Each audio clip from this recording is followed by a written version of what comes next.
Bueno, hermanos y hermanas, muy buenas noches. Bienvenidos a este nuestro encuentro en el que seguimos avanzando en estos primeros capítulos del Evangelio de San Lucas, que llamamos precisamente los Evangelios de la infancia, porque recordemos que junto con Mateo son los únicos dos evangelios que nos remiten algunos acontecimientos de la infancia y sobre todo del nacimiento de Jesús. Hace 15 días analizábamos la anunciación de a Zacarías, el padre de Juan el Bautista, en el contexto del templo. Y recordábamos que San Lucas va haciendo pues un paralelismo entre la infancia de Juan el Bautista, el precursor, y la infancia de Jesús, ¿verdad?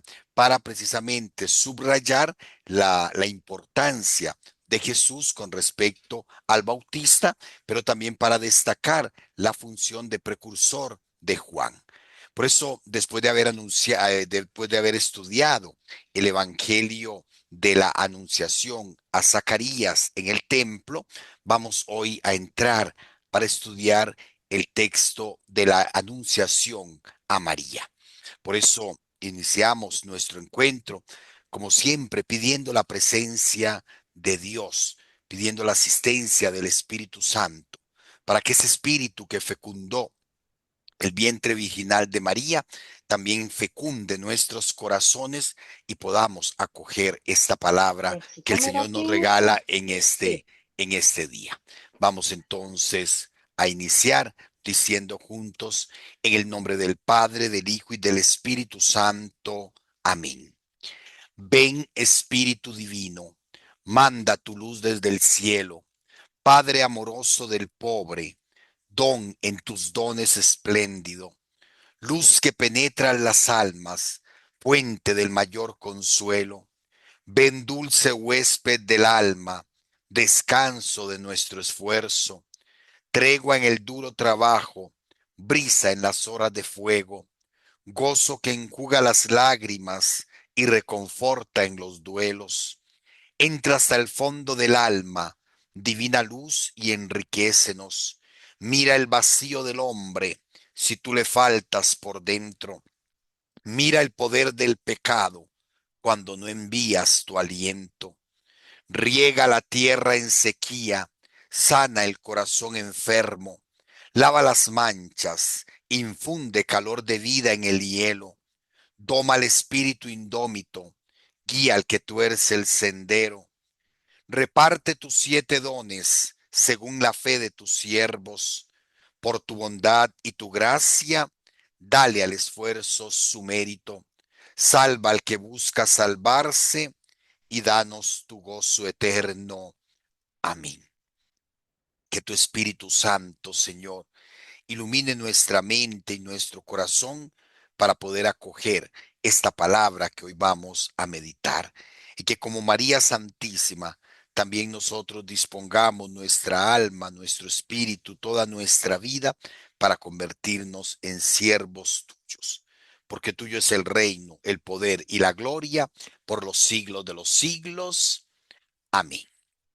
Bueno, hermanos, después de ver la anunciación a Zacarías, nos corresponde hoy ver la segunda anunciación, que es el texto que San Lucas nos regala en el capítulo primero del versículo 26 al 38. Vamos a escuchar el texto. Algún hermano que nos haga el favor de leerlo. Ojalá, bueno, nos dice cuál versión de la Biblia tiene y leemos todo el texto del 26 al 38. Padre, le leo. Padre. Por Bueno, adelante. favor, Es de la Jerusalén, Padre. ok. Ok, 26:38. Al sexto mes fue enviado por Dios el ángel Gabriel a una ciudad de Galilea, llamada Nazaret, a una virgen desposada con un hombre llamado José, de la casa de David. El nombre de la virgen era María. Y entrando le dijo: Alégrate, llena de gracia, el Señor está contigo. Ella se conturbó por estas palabras y discurría qué significaría aquel saludo. El ángel le dijo: no temas, María, porque has hallado gracia delante de Dios. Vas a concebir en el seno y vas a dar a luz un hijo, a quien pondrás por nombre Jesús. Él será grande y será llamado Hijo del Altísimo, y el Señor Dios le dará el trono de David, su padre. Reinará sobre la casa de Jacob por los siglos, y su reino no tendrá fin. María respondió al ángel: ¿Cómo será esto, puesto que no conozco varón? El ángel le respondió: El Espíritu Santo vendrá sobre ti y el poder del Altísimo te cubrirá con su sombra. Por eso el que ha de nacer será santo y será llamado Hijo de Dios. Mira, también Isabel, tu pariente, ha concebido un hijo en su vejez, y este es ya el sexto mes de aquella que llamaban estéril, porque ninguna cosa es imposible para Dios. Dijo María: He aquí la esclava del Señor, hágase en mí según tu palabra. Y el ángel dejándola se fue. Muy bien, muchas gracias, don Norman. Bueno, yo creo que cuando escuchamos todos este texto, inmediatamente pensamos en el misterio del amor infinito de Dios, un texto bastante conocido por nosotros que fundamenta sobre todo nuestra devoción a la Virgen Santísima como Madre del Señor. Bueno, vamos a ir analizando poco a poco. Porque lo primero que tenemos que decir, hermanos, es que nos encontramos ante un relato que utiliza el típico esquema de un relato de vocación en el Antiguo Testamento. Cuando uno estudia un poquito más a fondo, sobre todo textos que tratan de un mismo tema, por ejemplo, el tema de la vocación, cuando nos adentramos a meditar y reflexionar sobre el llamado que Dios hace a los grandes personajes de la Sagrada Escritura, tanto en el Antiguo como en el Nuevo Testamento, vamos a entrar a darnos cuenta que estamos ante un esquema casi fijo. Lo podemos ver en el llamado de Moisés, en el llamado de los jueces, en el llamado del profeta Jeremías, en el llamado del primer Isaías, en el llamado del segundo Isaías, en el llamado de Ezequiel, en el llamado de Pedro, en el llamado de los apóstoles, en fin, es un esquema que llamamos como un relato de vocación y que está constituido en primer lugar por una teofanía. Hay una manifestación de Dios, algo extraordinario, en este caso, la aparición de un enviado de Dios, en el caso de Moisés, la zarza ardiendo, en el caso de Isaías, la visión de la gloria de Dios que llenaba el templo y el canto del trisagio. Hay un anuncio de misión. Normalmente la vocación, el llamado de Dios es para un envío, para una misión específica.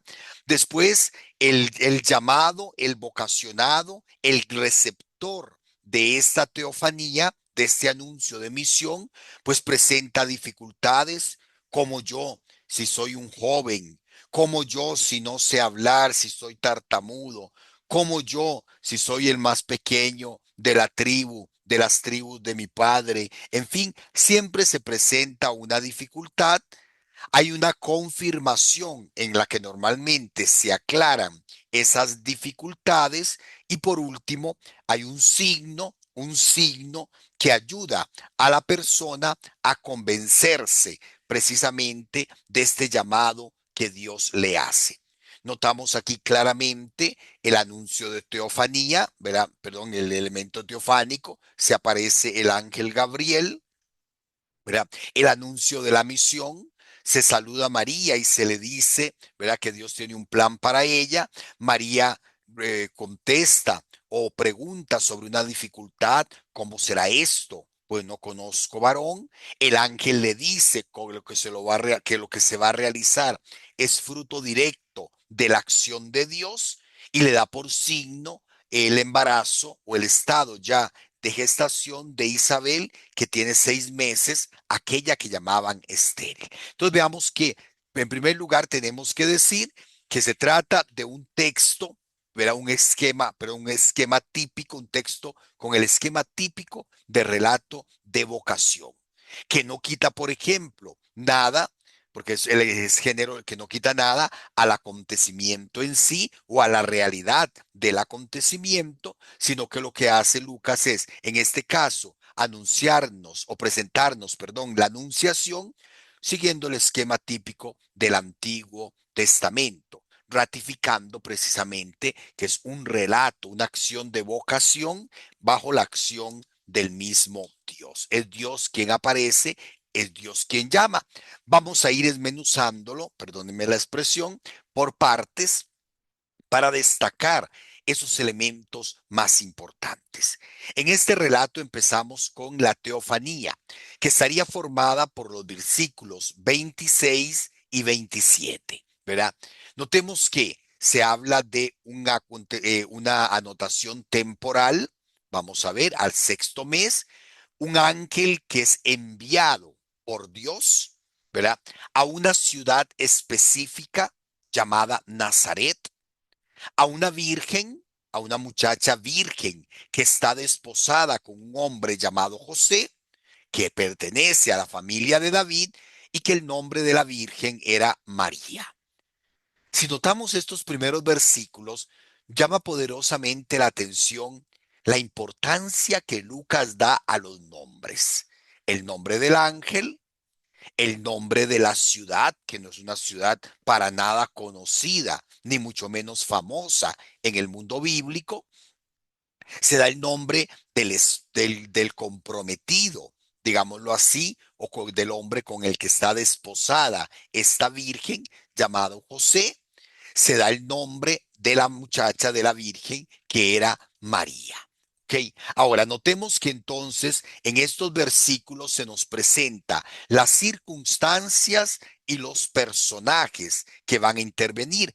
Empecemos con los personajes. Es Dios el principal personaje, porque notemos que es Dios quien toma la iniciativa de enviar al ángel Gabriel, ¿verdad? El ángel fue enviado por Dios, ¿verdad? Notemos que aquí no tenemos, aunque es un pacífico, perdón, un, este, un pasivo teológico, pero aquí se aclara quién es el agente que envía al ángel. Es una acción directa de Dios. Es Dios, como siempre, que toma la iniciativa, pues Él es el que envía al ángel. Y el ángel se le identifica con Gabriel. Recordemos que en el libro de Daniel, en el Antiguo Testamento, uno de los últimos libros del Antiguo Testamento, se nos presenta al ángel Gabriel como aquel que se le aparece a Daniel para explicar la profecía de las 70 semanas. O sea que es un personaje conocido en el Antiguo Testamento, ¿verdad? Y que siempre se le presenta con esa misión especial de explicar, de anunciar. Junto con Miguel y Rafael, es uno de los tres arcángeles que aparecen citados en el Antiguo Testamento con un nombre propio. Recordemos que en la literatura extrabíblica aparecen otros arcángeles, ¿verdad? Pero no en la literatura bíblica, ¿verdad? En libros apócrifos o en literatura extrabíblica aparecen, por ejemplo, otra serie de arcángeles con estos famosos que todos terminan en él, con nombres teóforos, ¿verdad? Miguel, Rafael, Daniel, Uriel, Ataniel, no sé, otros nombres ahí que se han puesto de moda, pero aquí lo único que nos interesa es que es uno de los tres arcángeles que aparece citado en el Antiguo Testamento. Y el nombre Gabriel podría interpretarse como Dios es mi guerrero o Dios es mi héroe. La raíz Gab en hebreo pues hace referencia a la fuerza, a la fortaleza. Por eso se puede traducir como Dios es mi fuerte, Dios es mi fortaleza, Dios es mi guerrero, Dios es mi héroe. Y la terminación él, que es la característica de estos nombres, es la referencia a Dios, ¿verdad? Él era una forma también cómo se denominaba a Dios. Por eso se le llaman nombres teóforos, porque llevan en sí el nombre de Dios, ¿verdad? Rafael, medicina de Dios; Miguel, quien como Dios; y Gabriel, mensajero, o Dios, perdón, Dios es mi guerrero, o Dios es mi héroe. Entonces se presenta a Dios como el personaje principal, se presenta al ángel, ¿verdad? Que es el enviado, y se presenta a María. Notemos que Lucas no define a María con el término país, que significa joven, o paidisque, muchacha, doncella, ni tampoco con la otra palabra griega, coración, que significa niña, sino directamente con el término partenos, que significa literalmente virgen. Pensemos que cuando ya Lucas escribe el Evangelio, pues la comunidad cristiana había reflexionado, la comunidad cristiana ya había sido iluminada por la fuerza del Espíritu para comprender un poquito más todos los misterios en torno a Jesús. Y ya Lucas define la virginidad de María. ¿Verdad? Por lo menos no como lo entendemos directamente en el dogma, ¿verdad? Antes, en y después del parto, sino que se da simple y sencillamente el llamado a María, la caracterización a María como una virgen. Ahora, esta virgen se presenta como desposada, es decir, según el ritual judío de matrimonio, comprometida con un hombre. No vamos a entrar en los detalles, pero el matrimonio judío, al igual que el de nosotros, pues tenía un ritual en donde más o menos los desposorios equivaldrían para nosotros al compromiso, cuando la pareja se da el anillo, ¿verdad? De compromiso y se comprometen, pues aceptan contraer matrimonio, solo que en la religión judía ya eso tenía consecuencias legales. Para nosotros no, ¿verdad? Una persona que se ha comprometido puede echar atrás y legalmente no pasa nada. ¿Verdad? No, el acto de nosotros, del compromiso, pues adquiere una responsabilidad, digamos, moral, por decirlo así, ¿verdad? Pero no una responsabilidad legal. ¿Verdad? En cambio, en el matrimonio judío, sí, ya se podían considerar esposos, y desde el momento mismo del desposorio, del compromiso, ¿verdad? Los derechos de la mujer, los derechos sobre la mujer pertenecían ya no al padre de familia, sino al hombre con el que se había desposado. ¿Verdad? Entonces aparece María como desposada con un hombre, ¿verdad? El hombre con quien María está legalmente comprometida se le llama José, y se dice que es descendiente de David, ¿verdad? Ahora, como les decía, notemos en esta teofanía la importancia de los nombres en la escena, porque Dios entra en la historia personal. Aunque somos una comunidad, eso no anula nuestra individualidad. Y Dios entra en la persona, Dios entra en relación íntima y personal. Por eso San Lucas insiste en la importancia de los nombres. No fue a cualquier ciudad de Judea o de Palestina, no, fue a una ciudad llamada Nazaret, que se ubica en Galilea. Que les decía, es una ciudad, vamos a ver, que en aquel momento no tenía ninguna importancia. Se dice que fue el ángel enviado a esa ciudad, pero no fue a esa ciudad a visitar a la gente, no, a una mujer concreta, a una persona concreta llamada María, que tenía ya una historia, que tenía ya un plan sobre su vida. Era una mujer desposada. ¿Verdad? Vamos a ver que cuando María pregunta, ¿cómo será eso? Pues no conozco varón. Algunos en la antigüedad quisieron entender que era que María había hecho un voto de virginidad. ¿Verdad? Imposible esa idea, ¿verdad? Imposible esa idea, porque ya ella sabía, ¿verdad? A lo que iba si se desposaba con un hombre, ¿verdad? Yo no puedo contraer un compromiso por ejemplo, de contraer matrimonio, de esposarme con una mujer, si yo ya he hecho un voto de castidad, si yo no quiero tener relaciones? No, se sobreentiende que cuando uno se compromete es porque está capacitado y porque su voluntad está dispuesta a hacer eso. María ya tenía sus planes. Dios irrumpe, ¿verdad? Dios entra en la historia y en los planes de esta doncella, de esta virgen, ¿verdad? Para llevar adelante el plan de salvación. No sé si hay alguna pregunta, algún comentario o algo. ¿Vamos bien? Padre, sobre la edad de María, se cuestiona que sea muy jovencita, 14, 15, 16, no hay nada. Normalmente en la religión judía, después de los 12 años, la mujer ya era considerada apta para el matrimonio, Igual ¿verdad? la de José también, ¿verdad? No, no se Y menciona. no se menciona nada de la edad de José, se supone, ¿verdad? Aquí también la tradición ha, ha- ha puesto también su interpretación de presentar a José como un anciano, ¿verdad? Ya casi como un anciano, cosa que normalmente no hubiera sido bien visto, que un hombre anciano, anciano, se case con una mujer jovencita, no era bien visto dentro de las costumbres judías, ¿verdad? Algunos lo han presentado para poder justificar la mención que se hace a los hermanos de Jesús, entonces lo han presentado como un hombre viudo que ya había tenido un primer matrimonio y que tenía hijos, y que esos hijos de José son los que la Biblia llama los hermanos de Jesús. Notemos que nada de eso deja entrever el texto, ¿verdad?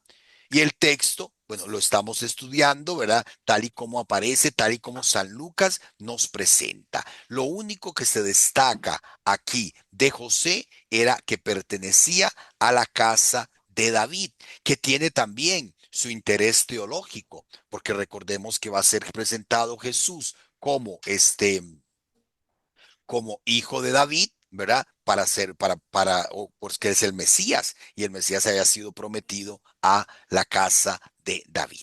Doña Eli, Sí, padre, parecido por ahí, no es tanto como con la edad y eso, sino que estaba buscando, pero no es, entonces veo que no es Lucas, el que dice, el que habla ahí de cuando el ángel se le aparece a José para decirle que no tenga miedo porque ok, María, Mateo, sí, a Mateo, sí, para que pero al nunca, final, perdón, Eli, dame un paréntesis, para que nunca se te vuelva a olvidar y nos quede a todos claros, Lucas destaca todo la figura de María.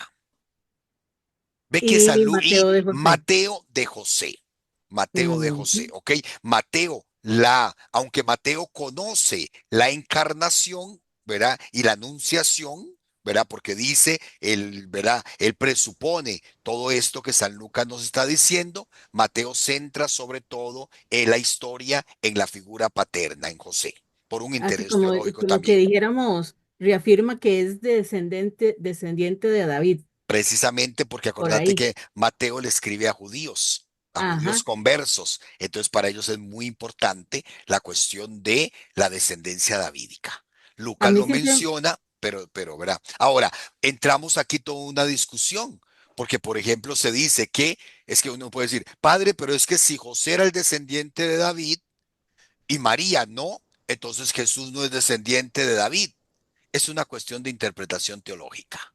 No es una ajá. cuestión de registro civil, porque vamos a ver que más adelante se dice que Isabel, ¿a qué casa pertenecía? Isabel. ¿Sí? Ay, puchica. ¿Se acuerdan? Pues Lo vimos hace 15 días.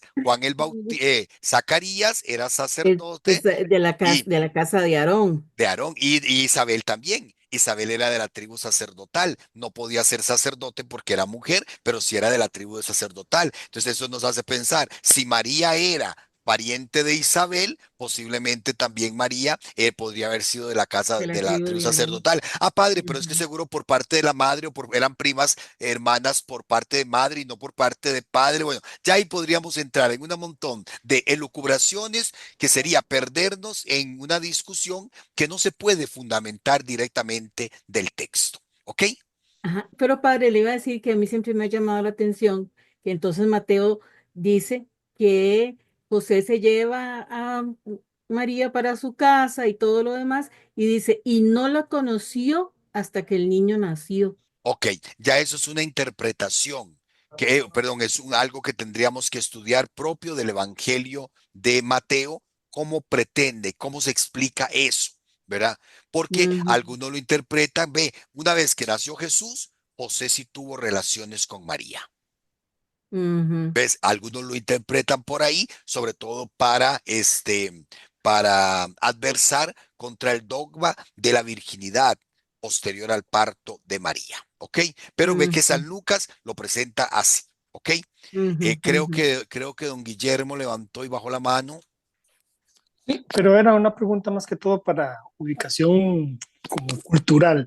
¿Usted tiene idea por qué las representaciones artísticas de Jesús, de María, de José, tienen rasgos como si fueran escandinavos, italianos, ¿verdad? Europeos, arios, Sí, sí, todos, algo todos, como, todos como machos, demasiado, ¿verdad? blancos, bonitos, ¿verdad? Y el Ya sabe, israelita es más es más moreno. chamuscadito. Es más moreno, es más de color más morena, sí. Bueno, sobre todo porque cada pintor pinta de acuerdo a su cultura. Y Ujú, recordemos que por lo menos los grandes pintores de la época, de todos eran centroeuropeos. ujú. Entonces, los italianos pintan según rasgos italianos, ¿verdad? El David de Miguel Ángel, por ejemplo, y todos estos, no solo en la pintura, en la escultura, ¿verdad? Me hiciste acordar aquella canción de Ángeles Negros, pintor ¿por qué desprecias mi Pintas color? iglesias. Sí, sí, sí, exacto, Pintas sí, pero bueno, angelitos, píntalos pinta también también negros. angelitos negros, que también nos vamos al cielo, los negritos buenos. Los negritos Bueno, buenos. ok, sí, pero es una cuestión más Sí, del contexto propio de cada el pintor. artista. Ok, Listo. es muy bonito, digamos, ya que don Guillermo lo menciona, es muy bonito, por ejemplo, porque el arte tiene una función catequética y sobre todo el arte en la iglesia, el arte sacro, ¿verdad? Lo que buscaba era, digamos, los mecenas, los que pagaban por las obras, sobre todo cuando se trataba para iglesias o lugares de culto, descubrieron que el arte era el medio de catequizar a muchas personas que no sabían leer. Entonces también hay un trabajo muy bonito, ¿verdad?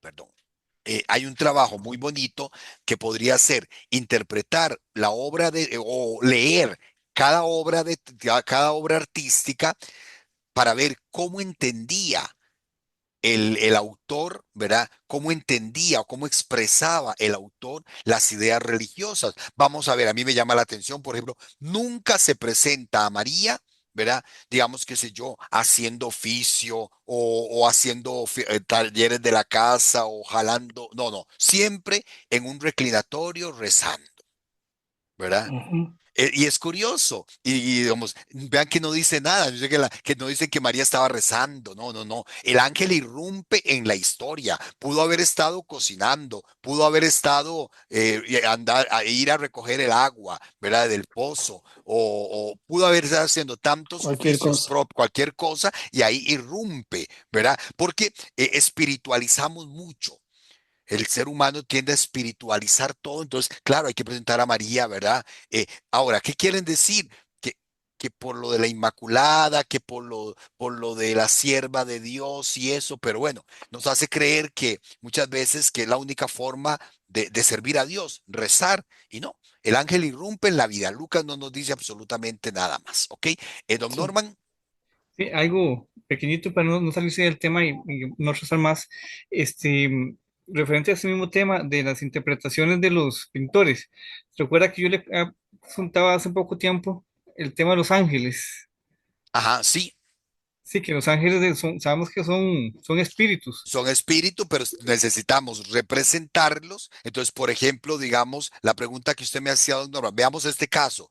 Se le presenta casi como una persona asexuada. No se sabe, uno no identifica si es mujer, tiene rasgos femeninos, tiene rasgos masculinos, ¿verdad? Se le presenta con ángeles, con alas, ¿verdad? Pero es simplemente como para tratar de plasmar la idea, porque un ángel es un ser espiritual. ¿Qué vio María? No sabemos. Si es más, no sabemos si vio. Puede haber sido nada más un diálogo, ¿verdad? Una voz que le habló, ¿verdad? Pero no sabemos, ¿ok? Sí, porque todas las pinturas, ahí vemos en la imagen que está ahí los angelitos que están ahí arriba, con uno que otro con alas. Sí, exacto, y es como para la idea de manifestar la teofanía, de manifestar, de expresar, digamos, porque ve que aquí en esta también se ve el espíritu. Si ustedes ven Sí, aquí, la parte más blanca es la paloma del espíritu. Entonces es como para plasmar todas estas ideas que se desprenden del texto, aunque hay que recurrir a imágenes, ¿ok? O a ok. símbolos. Ok, ahora, continúa el texto presentándonos las circunstancias y los personajes, ¿verdad? Ya vimos, ¿verdad? Se hablaba de María, ¿verdad? Se hablaba de los personajes, pero dentro de las circunstancias se habla del tiempo. Al sexto mes. Notemos que es una anotación temporal o datación, ¿verdad? Dar una fecha, dar una anotación que hace referencia al tiempo, pero que está referida al acontecimiento que se ha narrado anteriormente, que era el embarazo de David. Por eso, perdón, el embarazo de Isabel, ¿verdad? El embarazo de Isabel. Recordemos que habíamos quedado en la anunciación anterior que Juan quedó mudo, Zacarías quedó mudo, perdón, Isabel se encerró en su casa, ¿verdad? Para glorificar a Dios que le había quitado el oprobio, la humillación. Esto lo ha hecho por mí el Señor en los días que se dignó quitar mi oprobio entre la gente, ¿verdad? Entonces, esta anotación temporal hace referencia a ese episodio para establecer una relación entre las dos escenas y de manera narrativa prepararnos ya para el signo que precisamente el ángel le va a dar a María de Isabel embarazada. Ya nos prepara de antemano un poquito a esta situación. Tenemos el lugar, ¿verdad? Ya no solamente la anotación dentro de las circunstancias, ya no solamente la anotación temporal, sino el lugar, Nazaret, la pequeña aldea de Galilea que no es citada en el Antiguo Testamento. Notemos que aquí arriba tenemos el lago de Galilea, ahí están las ciudades, ¿verdad? La mayoría de ciudades que se mencionan en el Nuevo Testamento, Betsaida, Corazaín, Cafarnaúm, Magdala, Caná, Tiberias, ¿verdad? Y allí, cerca de Tiberias o Tiberiades, ¿verdad? Por eso se llama lago también, el lago de Tiberiades, aparece Nazaret, ¿verdad? Nazaret, que hoy, pues es una ciudad en su mayoría musulmana, con una gran presencia cristiana y que se ha hecho famosa precisamente por el culto y la devoción a María Santísima. Este templo enorme que vemos aquí es la Basílica de la Anunciación, ¿verdad? Es la basílica que recuerda precisamente este acontecimiento que está construido sobre restos, ¿verdad? Sobre restos de, de una, de un templo del siglo primero que posiblemente fue construido en las casas propias de Nazaret, ¿verdad? Que eran como en cavernas, como cuevas labradas sobre piedras, una región de piedra caliza. Entonces las casas estaban em, labradas al interno como tipo de cuevas y allí entonces está esta basílica, ¿verdad? Está esa iglesita que posiblemente se trate de la casa de María, de la casa de María, según lo demuestra, bueno, según la tradición cristiana. Ahora, veamos que viene la irrupción del ángel. Una vez que se presenta las circunstancias, el detalle del tiempo, del lugar, los personajes, viene la irrupción del ángel. Versículo 28. Y entrando le dijo, alégrate, llena de gracia, el Señor está contigo. Notemos que sigue la iniciativa divina. Dios a través del ángel irrumpe en la cotidianidad de María para dirigirse personalmente a ella. Obviamente ya dijimos, no se dice que María estaba rezando, que María estaba hincada, no, no, no. Simplemente el ángel entra, irrumpe en la historia, en la cotidianidad de María, ¿verdad? y le dice, en primer lugar, alégrate, ¿verdad? Este primer saludo, estas primeras palabras, ¿verdad? Del ángel se toma del sentido original del griego, del saludo griego de la época, que era kairé, y que podemos entenderlo o como lo traducimos normalmente, Dios te salve, Dios te salve, ¿verdad? Dios te salve o salve, nada más salve María o alégrate, salve, ¿verdad? Cualquiera de las traducciones es la más corriente. Ahora, nada más recordemos que nosotros hemos tomado este texto, está a la base de la oración más común que todos rezamos con respecto a dirigida a la Virgen, que sería la Dios te salve, ¿verdad? Y que es muy importante también por una cuestión de unidad a la hora de rezar, que todos mantengamos la traducción que la iglesia nos da como oficial, que en este caso sería Dios te salve. Cuando estamos rezando el rosario, porque hay gente que le gusta cambiar, alégrate María, salve María, ave María. No, la oración es una cosa y ya está establecida que se tradujo como Dios te salve María. ¿Verdad? En la Biblia, en la traducción bíblica, sí se pueden dar esas otras opciones, pero no hagamos de la oración como como un catálogo de oraciones donde cada uno traduce como quiera, porque perdería el sentido de la unidad, ¿verdad? Ahora, en el Nuevo Testamento, este término cairé, que traducimos como Dios te salve o alegrarse, aparece como un don del Espíritu Santo, como un verdadero regalo del Salvador. Donde Dios actúa, hay alegría. Ahora, ¿por qué San Lucas no puso el saludo propio Shalom de los judíos? ¿Por qué hace referencia más al saludo griego? ¿No podríamos ver aquí ya una invitación y apertura a la universalidad del mensaje de todos los tiempos? Como que ya San Lucas no nada más escogió este término, sino como que ya está pensando precisamente en lo que Jesús nos va a enseñar en su evangelio, y es precisamente que la salvación se dirige a toda la humanidad. Es un don universal, un regalo universal. Ahora, es también una palabra usada en el Antiguo Testamento y que permite relacionar a María con la hija de Sión. Y esto es algo muy bonito porque precisamente a la ciudad de Sión, a la ciudad de Jerusalén, se le invita a alegrarse porque el Señor está en medio de ella. Sobre todo el famoso texto del profeta Sofonías, que lo hemos convertido en un salmo, en un canto muy solemne. Hija de Sión, alégrate porque el Señor está en ti, Salvador tu Rey. ¿Verdad? Entonces, vean que podría ser una referencia a este mismo texto. Se invita a María a alegrarse porque el Señor va a estar en ella.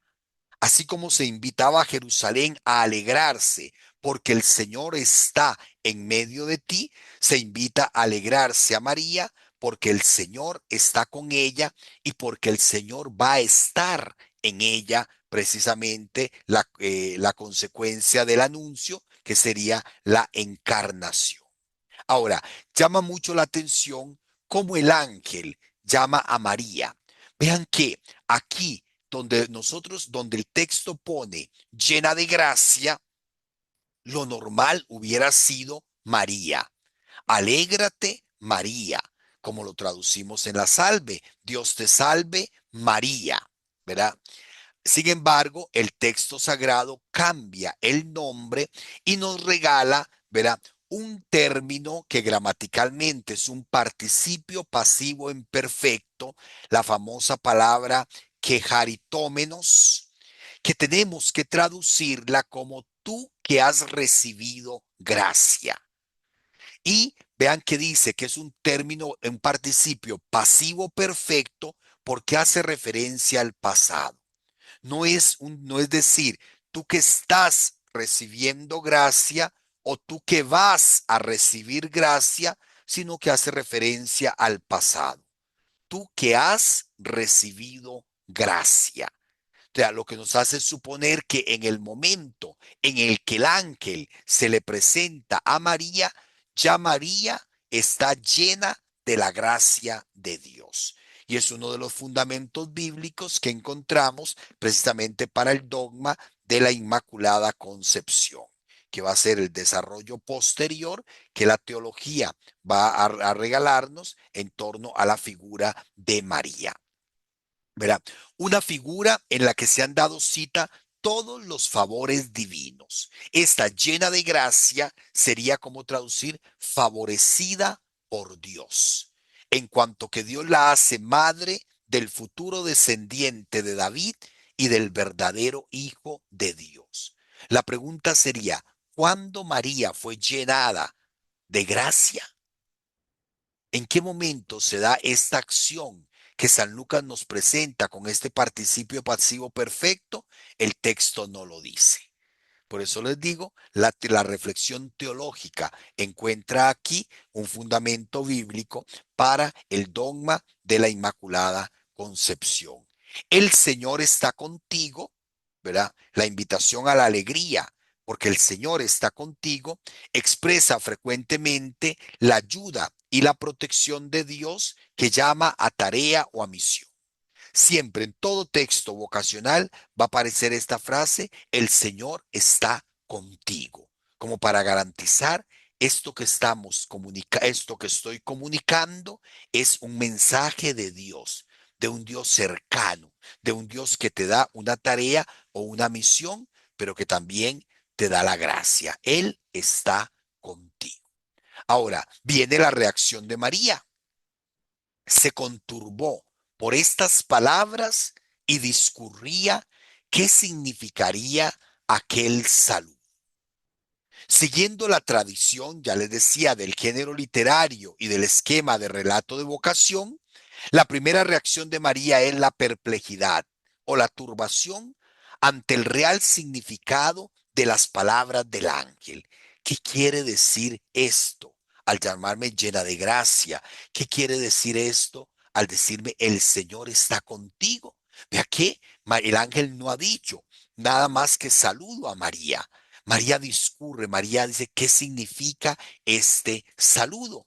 Y viene entonces el anuncio del ángel, la intervención del ángel, en primer lugar, el no temas, ¿verdad? El no temas, que es la expresión típicamente del Antiguo Testamento, don Guillermo, veterotestamentaria, con la que el enviado infunde confianza al destinatario.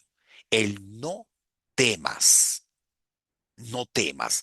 Además de lo dicho en el versículo 8, la expresión no es respuesta a una búsqueda humana, sino que expresa la elección concedida por Dios.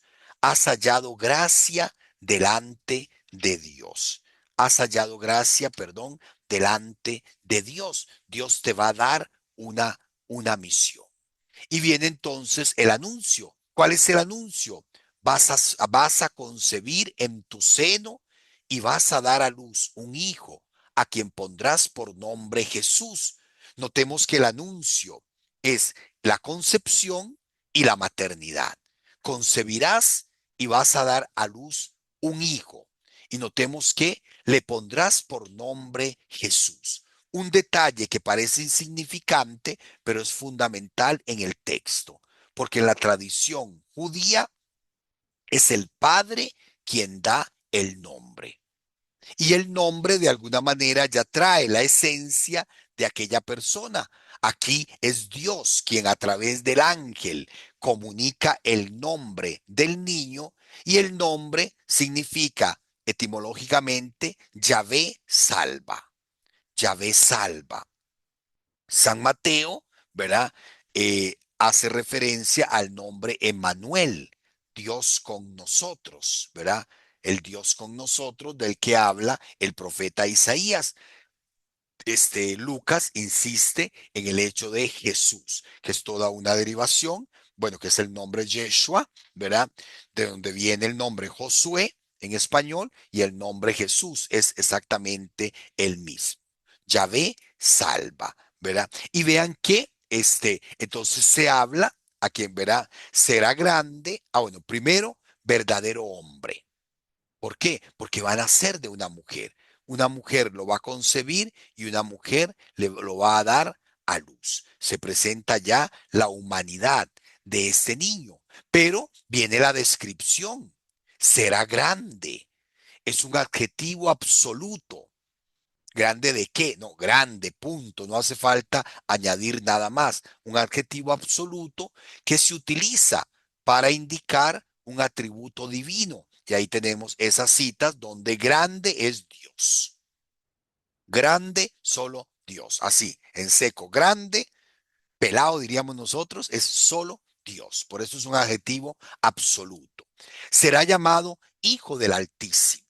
Si con la maternidad a través de una mujer se habla de la humanidad del niño, esa referencia, Hijo del Altísimo, es una alusión a la divinidad del niño, pero también a su mesianismo, porque el profeta Samuel había prometido a David, ¿verdad?, un descendiente que se sentaría para siempre en su trono. Entonces aparece como hijo del Altísimo, pero también aparece como hijo de David.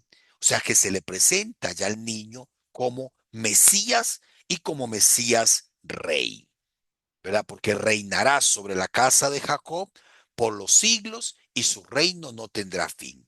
Notemos qué síntesis de toda la cristología, de todo lo que se va a decir de Jesús, que en el Evangelio se va a explicitar, encontramos ya en este anuncio, en estas primeras palabras del ángel, ¿verdad? Será grande, es Dios, hijo del Altísimo, divino, ¿verdad? Y hijo de David, Mesías, y además Mesías, el verdadero rey prometido a David. ¿Preguntas? ¿Comentarios? ¿Seguimos? Bueno, viene la reacción de María. ¿Cómo será esto? Pues no conozco varón, ¿verdad? Como parte del modelo del anuncio que desarrolla San Lucas, la pregunta permite la continuidad de la revelación que el ángel está realizando y se presenta como aclaración más que como incredulidad. Ahora, el hecho de que María, ¿verdad?, la pregunta expresa una incertidumbre. Lo que empezó como una turbación ante el saludo tan insólito se va acrecentando a medida en que el mensajero comunica los términos del anuncio. ¿Cómo será esto si yo no conozco varón? ¿Cómo será esto si soy virgen? ¿Cómo será esto si no he empezado a tener intimidad con José, mi esposo? Las palabras de María ratifican precisamente la descripción que se ha dado de ella en el versículo 27, porque el término conocer varón hace referencia a la relación sexual, ¿verdad?, a la relación íntima. María dice, ¿cómo voy a concebir y ser madre si no conozco varón? Alguien podría decir, bueno, el ángel está hablando en un futuro. Concebirás y darás a luz un hijo. Pero entonces esta reacción de María es lo que le permite al ángel continuar, ¿verdad? Para disipar los reparos de María, el mensajero le anuncia que su maternidad será obra de una especial intervención divina y que por eso el que van a nacer se llamará Hijo de Dios. Notemos que se habla de la acción de Dios, el Espíritu Creador de Dios vendrá sobre ti. Se habla de la fuerza del Altísimo que te cubrirá con su sombra. En el Antiguo Testamento, la sombra, signo de la presencia transformante de Dios. Es la fuerza de Dios. Será santo, es decir, consagrado, separado para el servicio de Dios. Y será hijo de Dios, que en San Lucas es el título ligado a la idea de la resurrección. Como San Lucas ya trae este título aquí al inicio, que es el título que va a desarrollar sobre todo al final de su evangelio, porque decíamos que de alguna manera el evangelio Los evangelios de la infancia nos presentan como un concentrado de todo lo que San Lucas va a ir desarrollando a lo largo de todos los capítulos del evangelio propiamente dicho, ¿verdad? Entonces vean cómo el ángel vuelve a ratificar sobre la personalidad del niño, ¿verdad? ¿Verdad? Será santo, consagrado totalmente a Dios y será hijo de Dios. Ok, ¿preguntas, Padre, don Guillermo? el concepto hijo de Dios, este, hasta este momento, desde el Antiguo Testamento al presente donde está Lucas con su relato, el término hijo de Dios como parte de la Trinidad todavía no se había No. manifestado como tal, ¿verdad?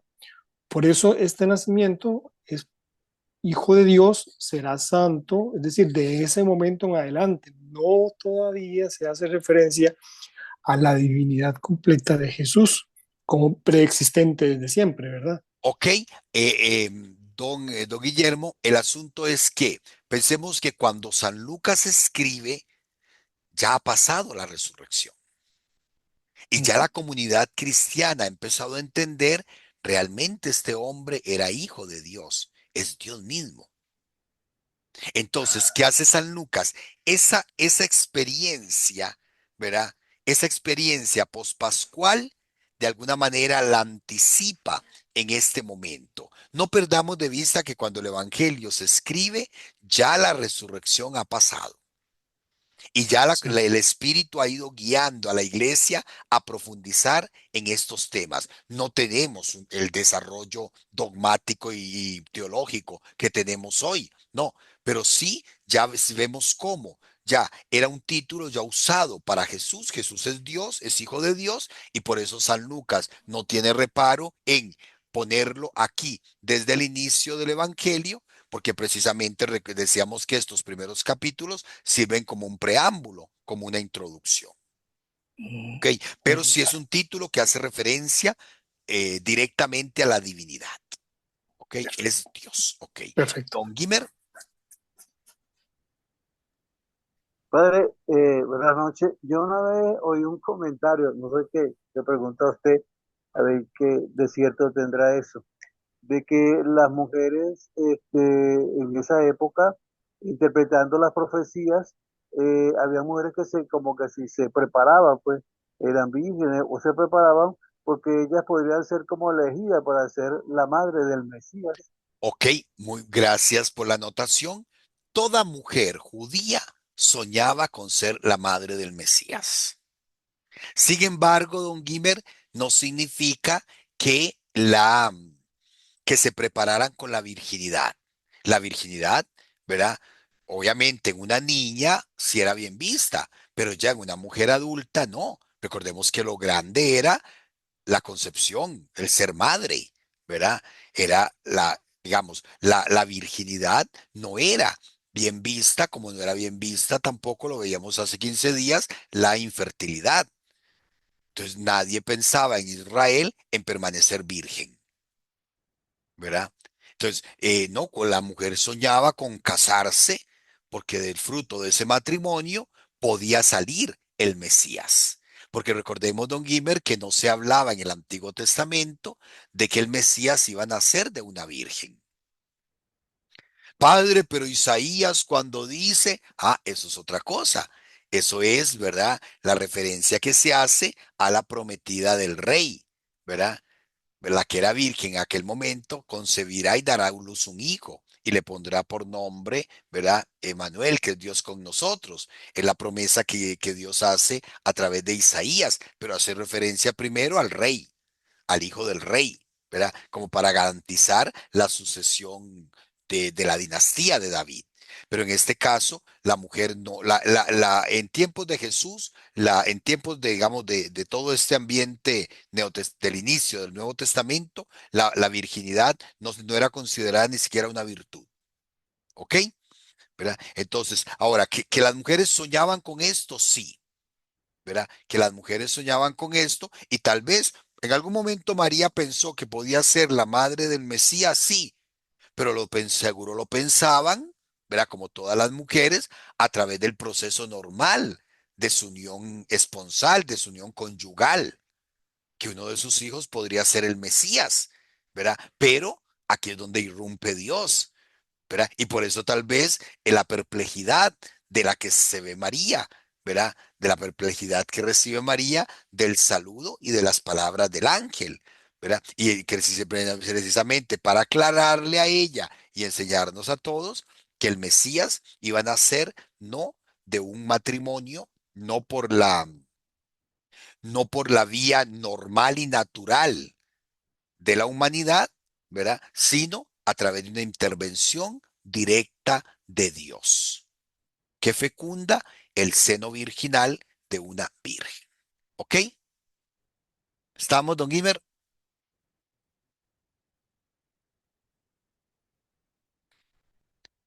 ¿Ok?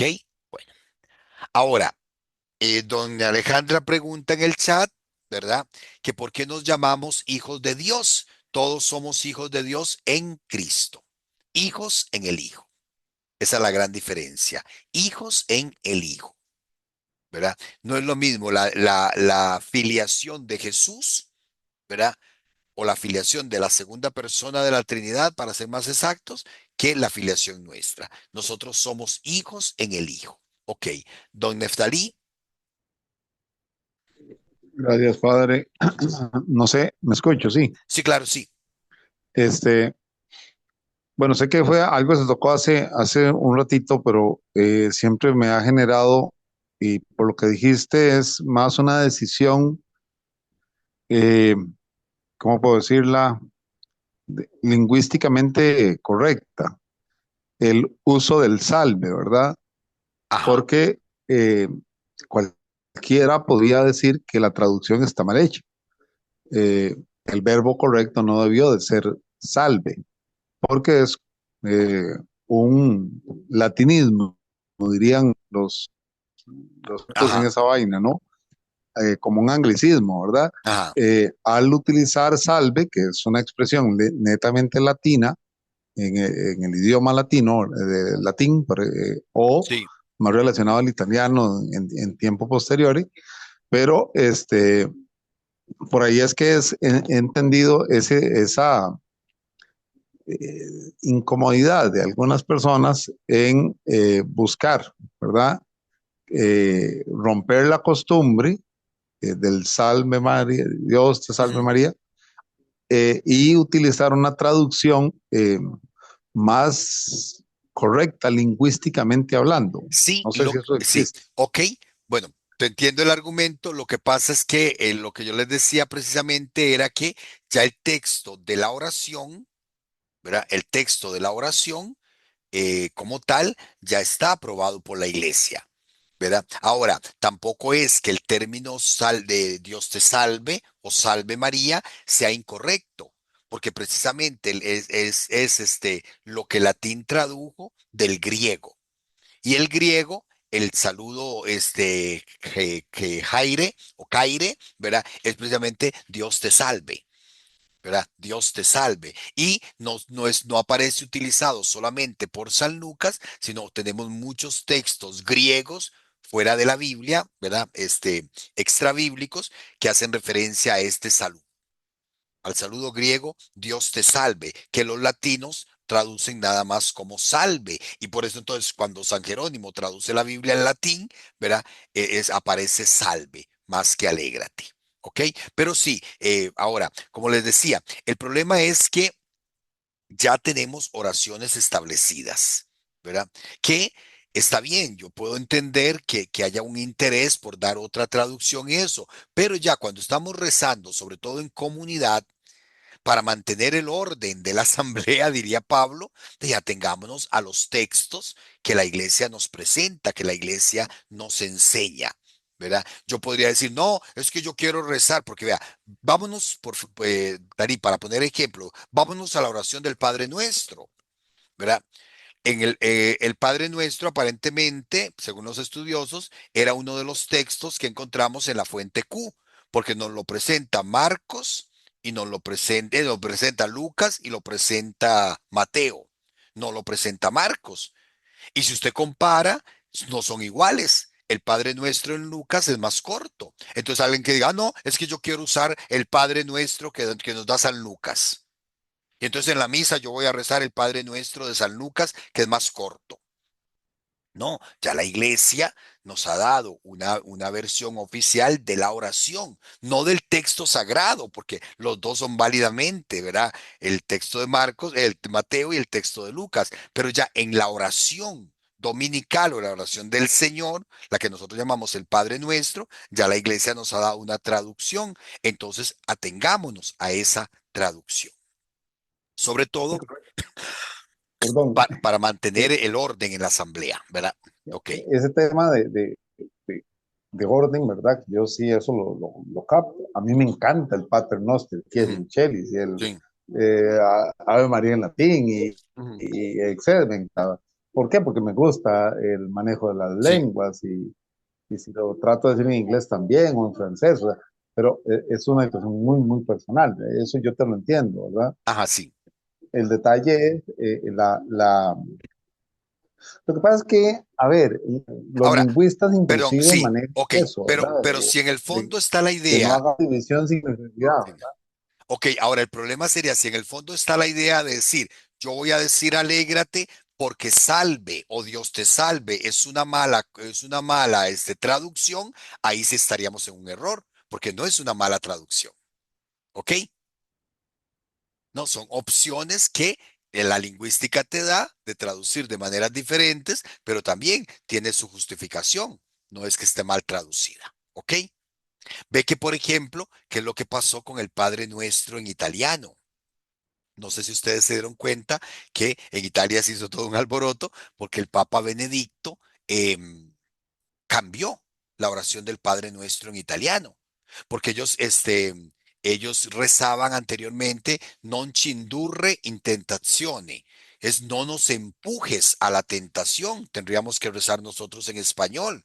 Y entonces se presenta la idea de que Dios como que nos empuja, ¿verdad? Como que Dios nos empuja a la tentación. Y sabemos que el texto griego, el texto latino, ¿verdad? Es diferente, ¿verdad? No nos dejes caer en la tentación. En ese caso, aunque las palabras no son exactas, la traducción española es más fiel. Le pedimos a Dios fortaleza para no caer en la tentación. No nos dejes caer en la tentación. Entonces el Papa Benedicto dijo, no, estamos rezando mal en italiano, sobre todo solo en italiano, pues se presentaba el problema. Y de a partir del 2005 creo que fue, ya yo estaba aquí en Costa Rica, ya se cambió en la liturgia la oración oficial del Padre Nuestro. ¿Ok? Pero es eso, digamos, si fuera si fuera que salve María o Dios te salve María, es un error, pues habría que cambiarlo, pero no es un error. ¿Ok? Bueno, seguimos a ver si logramos terminar. ¿Ok? Viene el signo, ¿verdad? Mira, también Isabel, tu pariente, ha concebido un hijo en su vejez y este es ya el sexto mes de aquella que llamaban estéril, porque ninguna cosa es imposible para Dios. El secreto fielmente guardado por Zacarías, que estaba mudo, y por Isabel, que estaba encerrada, guardada en su casa, ahora es solemnemente revelado a María y sirve como una señal. El Dios que ha convertido la, la esterilidad en vida, en fecundidad, va a convertir la virginidad en maternidad. Y la acción directa de Dios. Con la salvedad que ya habíamos visto que en el caso de Isabel está prevista la concepción carnal, ¿verdad? Zacarías tiene que ir a su casa para que Isabel quede encinta, en cambio, aquí no. ¿Verdad? Aquí no, y por eso el ángel insiste en esas palabras, ¿verdad? Porque para Dios ninguna cosa es imposible. Como en los grandes nacimientos del Antiguo Testamento, la esterilidad es transformada por la acción vivificante de Dios, ¿verdad? Y las últimas palabras que dice el ángel son palabras que resuenan en el Antiguo Testamento. se las dijo Dios directamente a Abraham en el Génesis. ¿Hay algo difícil o imposible para Dios? Una pregunta retórica que la respuesta es no. Para Dios no hay nada imposible. Y termina con las palabras de María. Una respuesta espontánea de María a las palabras del mensajero celeste es una descripción de su actitud interna. María inmediatamente se llama esclava del Señor, es decir, una apertura total a cooperar en este designio salvífico de Dios, sierva del Señor, que es un título muy lindo. Es un título muy lindo porque parece contradictorio. Una mujer que es invitada libremente a aceptar, a colaborar en el plan de Dios, ella podía decir que no. María podía decir que no. Sin embargo, esta respuesta espontánea, aclarada las dudas, dice, yo soy la esclava, que se haga lo que el Señor ha dicho, hágase. Dios quiso la cooperación humana. Jesús se hace hombre porque Dios así lo estableció, sí, pero también porque María cooperó. Ella pudo haber dicho, no, yo no me meto en esto.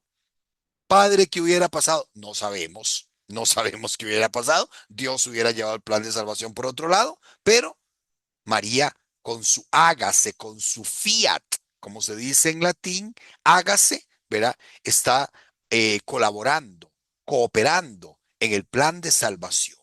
Un plan que es plan de Dios, pero requiere la cooperación humana, como pasa con todos y cada uno de nosotros. Dios nos obliga, Dios nos invita a cooperar. Entonces, desde esta perspectiva, María se convierte, es presentada en Lucas, ¿verdad? Como el modelo del creyente, aquel que se abre totalmente a cooperar en el designio salvífico de nuestro Dios.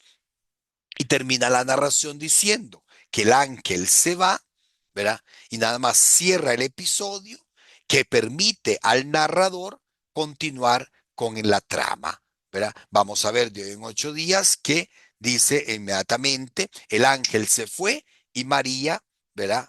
Inmediatamente se levanta y se pone en camino, con una prontitud que así como se habla de modelo de creyente, así también se va a hablar de modelo de servicio. ¿Ok? ¿Alguna pregunta? ¿Algún comentario? Hoy están muy calladitos. Padre, yo, es que Sí, hacía ay, un rato perdón. Sí, había perdón, Eli. levantado Sí, la sí, sí, mano. sí, perdón, Eli, sí, perdón. Es Des- que, no sé, a veces uno lo escucha como extraño, porque en la diapositiva anterior que usted dijo, donde usted puso, será santo, ¿verdad? Que dice que es separado para el servicio de Dios. ok, es, Entonces, como que no lo ve uno así como, bueno, es que no es el hijo no se ha nombrado como hijo de Dios. sí, ok. Lo que pasa es que tenemos que entender el contexto, ¿verdad? Y el significado de santo. Santo significa consagrado. Y consagrado es exclusivo, para uso exclusivo de Dios, separado de lo demás para uso exclusivo de Dios. Es para ratificar precisamente cuál es la misión que este niño viene a traer, ¿verdad? Que es el Dios con Mm. nosotros, pero que como hombre verdadero es para estar completamente separado para las cosas de Dios. ¿Se acuerda las palabras de Jesús cuando se perdió en el templo? Ajá, ¿No sabías que tengo que dedicarme a a las las cosas de cosas de mi mi padre. padre? A manazo le hubiera dado a uno la mama si le contesta a uno Mi así, ¿verdad? abuelita le hubiera vuelto los ojos para Sí, atrás. sí, sí, sí, sí. Bueno, precisamente porque San Lucas está haciendo eco a estas palabras. El niño ya desde su concepción ha sido separado, ha sido consagrado para Dios. Padre, pero es Dios, sí, pero Dios hecho hombre. Pero es que también se le dice a se dice de los sacerdotes, ¿verdad? Separado de entre los hombres para servir a Consagrado, los sí. hombres. Y en el fondo, Eli Es lo, y es lo compañeros, en mismo. el fondo, todos hemos sido consagrados desde el bautismo. Ujú. Somos propiedad de Dios. Somos propiedad de Dios. ¿verdad? Una de las cosas más fuertes en el Antiguo Testamento es precisamente cuando los profetas le recordaban a Israel: ustedes son el pueblo consagrado de Dios, ustedes son propiedad de Dios, ustedes no pueden ser como los demás pueblos. Hermanos, los cristianos no podemos ser como el resto de seres humanos, que Ujú. hemos sido consagrados por Dios. Sabemos cuál es la misión que Dios nos ha dado y qué es lo que Dios quiere de nosotros. Por eso San Pablo insiste, ¿verdad? Vivamos de acuerdo a nuestra dignidad de hijos O de sea que mi Dios. hijo siempre me lo iba diciendo, cuando hay alguna situación así que hay que tiene uno que hacer diferente, dice, mami, acuérdese, nosotros no podemos actuar, ni hablar, ni ser como los demás. Exacto. Y yo, Bueno, wow. benditas palabras. Bueno, hermanos, entonces nos vemos, bueno, les doy la bendición. Nos vemos de hoy en 8 días cuando, junto con María, vamos a caminar 140 kilómetros para visitar a Isabel. Hermanos, que el Señor esté con ustedes Y con tu espíritu. y la bendición de Dios Todopoderoso, Padre, Hijo y Espíritu Santo, les proteja y acompañe ahora y siempre. Amén. Amén. Muy buenas noches a todos y muchas bendiciones.